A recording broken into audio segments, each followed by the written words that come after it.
ಯಾರ್ಯಾರು ಟೀಮ್ ಇಂಡಿಯಾದು 2 ಟೀಮ್ ಕಳಿಸಬಹುದು ಐಸಿಸಿ ಟೂರ್ನಮೆಂಟ್ಸ್‌ಗೆ 2ನು ಸೆಮಿಫೈನಲ್ಸ್‌ಗೆ ಹೋಗುತ್ತೆ ಅಂತಂತ ಇದ್ರು ಅವ್ರು ಮಕ್ಕುಗಿರಿ. ಸ್ವಲ್ಪ ಭ್ರಮೆಯಿಂದ ಆಚೆ ಬರುತ್ತೆ ಕಣ್ಣಿ. ಆಬ್ವಿಯಸ್ಲಿ ಲೈಕ್ ಈ ಮ್ಯಾಚ್ ಇಂಡಿಯಾ ಸೋತ್ರು ಅಂತ ನಾನು ಹೇಳ್ತಾ ಇಲ್ಲ. ಟಿ20 ವರ್ಲ್ಡ್ ಕಪ್ ಇಂಡಿಯಾ ಗೆದ್ರೂನು ಈ ಫ್ಯಾಕ್ಟ್ಸ್ ಮಾತ್ರ 100% ನಿಜ. 2 ಟೀಮ್ ನಮ್ಗೆ ಮಾಡೋ ಅಷ್ಟು ನಮ್ಗೆ ಕೇಪಬಿಲಿಟೀಸ್ ಇಲ್ಲ.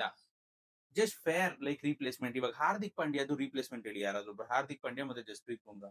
ಜಸ್ಪ್ರೀತ್ ಬುಮ್ರಾನು ಬೇಡ. ಹಾರ್ದಿಕ್ ಪಾಂಡ್ಯ ರೀಪ್ಲೇಸ್‌ಮೆಂಟ್. ಹಾರ್ದಿಕ್ ಪಾಂಡ್ಯ ಯಾವಾಗ ಅವ್ರ ಬೌಲಿಂಗ್ ಕ್ಲಿಕ್ ಆಗುತ್ತೆ, ಯಾವಾಗ ಬ್ಯಾಟಿಂಗ್ ಕ್ಲಿಕ್ ಆಗುತ್ತೆ ಅಂತ ಅವ್ರಿಗೂ ಗೊತ್ತಿಲ್ಲ. Batting is a good batter. But bowling ಇದುವರೆಗೂ like can you imagine like ಎಷ್ಟು ಒಳ್ಳೆ ಟೀಮ್ಸ್ ಅಗೇನ್ಸ್ಟ್ ಅವ್ರು ಚೆನ್ನಾಗಿ ಬೌಲಿಂಗ್ ಮಾಡಿದ್ದಾರೆ ಅಂತ? ಇಲ್ಲ. ಬಟ್ ಆದ್ರೂ ಅಂತ ಆಲ್ರೌಂಡರ್ ಕೂಡ ನಮ್ಗೆ ಸಿಗ್ತಾ ಇಲ್ಲ. ಅಂಡ್ ಯಾರ್ಯಾರಿಗೆ 2 ಟೀಮ್ ಕಳಿಸಬಹುದು, 2 ಟೀಮು ಸಕ್ಕತ್ತಾಗಿ ಮಾಡುತ್ತೆ ಅಂತ ಅನ್ಸ್ತಾ ಇತ್ತೋ, 2ನೇ ಟೀಮು ಆಡ್ತು.